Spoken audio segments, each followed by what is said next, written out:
بودة انا مسلمك شغل ب65,000 جنيه. انت تسرقني يا بودة وتديني 60,000 بس؟ فين بقيت الفلوس يا بودة؟ ياما عيب عليك اللي انت بتقوليه ده. هو في حد يسرق امه؟ انا كنت مزنوق في قرشين فخدتهم والمصلحه اللي جايه هديهم لك والله. يا حبيب امك، ما هو على طول كده، بودة ياخد بودة يطلب، لكن انا ابن البطه السوداء وهو ابن البطه البيضاء. وقال له ايه اللي رماك يا غالي؟ قال له الايام والليالي. انا مش عارف انتوا هتفضلوا لحد امتى كده. انا بجد ما بتشرفش بيكم ومش على هوايا اي حاجه بتحصل، والفتره اللي جايه دي انا اللي هحاربكم عشان تبعدوا عن السكه دي. يا ده انت عايز ايه مننا؟ يا ابني من ساعة ابوك ما مات ولا طردتك، انا ما بحبكش ولا انت ولا امك.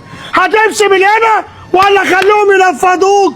خد بالك لو قالت هناولها لك. اتكل على الله يا ابنايا. خلاص يا تريزيجيه بطل حوارات ويلا امشي دلوقتي. يا عم بودة فوق، مهما كان اللي هيحصل مع الواد في وشنا وهنتعاير بيه، ما تخليش امك تسخنك بزياده. عارف يا ديزل، انا مستحرم فيك اللي انت فيه عشان بشوفك من جواك نضيف غيره. بصوا بقى، عليا الحلال من ديني ما هعتمد ان انتوا اخواتي، هعتمد ان انتوا ناس وحشه هنا في المنطقه، وسيبك بقى من ترطيني والكلام ده عشان ماليش دعوه بيه، نسيت. بس انا مش هعتمد ان هم اخواتي ولا هعتمد ان انت كنت بشوفك زي امي. انا نهايتكم على ايدي لو فضلتوا ماشيين في السكه دي، وهتشوف. تنهي مين يا عبيط؟ ده انا اللي هنهيك. بس يا بودة انت اوعى يا ديز. خلاص يا عم، انتوا مش عارفين اللي انتوا بتعملوه ده هيبقى نهايته ايه وعقابه ايه. انتوا اخواتي وانا خايف عليكم وامكم مسوحاكم، بس انا لحد كده وخلاص مش هاجي معاكم في اي كلام. اللي انتوا بتبيعوه ده بيخلي ناس تشحت وناس تقعد تحت الكباري وناس تبيع بيوتها. انا مش عاوز اجي على اخواتي وجايبكم هنا النهارده عشان مصلحه. انا عارف ان انتوا ما بتعملوش اي حاجه غير بمقابل، بس المره دي المقابل هيبقى قصاده خير منكم. دلوقتي انتوا تستغربوني، اسالوني ليه. ليه يا تريزيجيه؟ انا اقول لكم ليه. لان احنا بدل ما هقول لكم في شغل وفي مصلحه، لا احنا هنحرق شغل. انا عايز انقذ اخواتي من السكه اللي هم ماشيين فيها دي، وانا هدي لكل واحد فيكم مبلغ اخليه يعيش كويس طول حياته من غير ما يعمل اي حاجه غلط في حياته تاني. لو انا عرفت اخد ورث ابويا من غير ما اذي اخواتي. مين معايا في الكلام ده؟ بصوا يا اخواتي، الراجل ده على المظبوط ولازم نقف معاه وهيمسكنا فلوس بالحلال. انا معاك يا تريزيجيه. وانا معاك يا تريزيجيه. لا خارج عني الدول ده. وانا معاك يا تريزيجيه. حلو الكلام كده، انت خاين.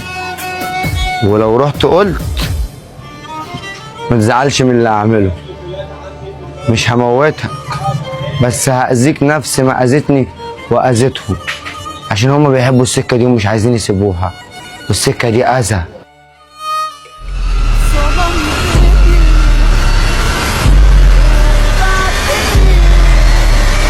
في يا عم بودة عمال تتصل امك فيها ما واقفه زي القرد اهي. يا اسطى من الاخر كده امك زعلانه من المعامله اللي انت بتعملها لتريزيجيه. هو في ايه يا اسطى؟ عمال كل شويه تقول لنا في وشنا ومش في وشنا، ولا في وشنا ولا نيله. الواد ده مش هيسكت غير لما يحبسنا.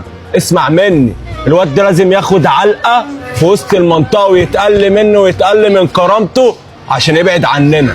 انت عارف انا كنت باكل كل علقه وعلقه من ابوك بسبب مين؟ بسبب المفعوص للرزقيه ده.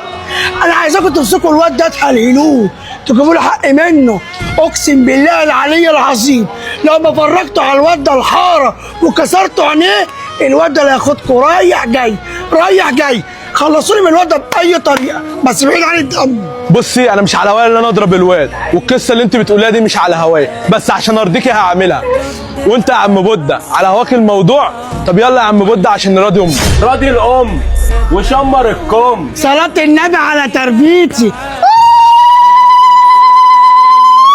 انا مش على هوايا الموضوع ده، المنطقه كلها الوقت هتاكل وشنا. احنا عملنا اللي علينا والباقي مش في ايدينا. ماما عاوزه كده يا حماد.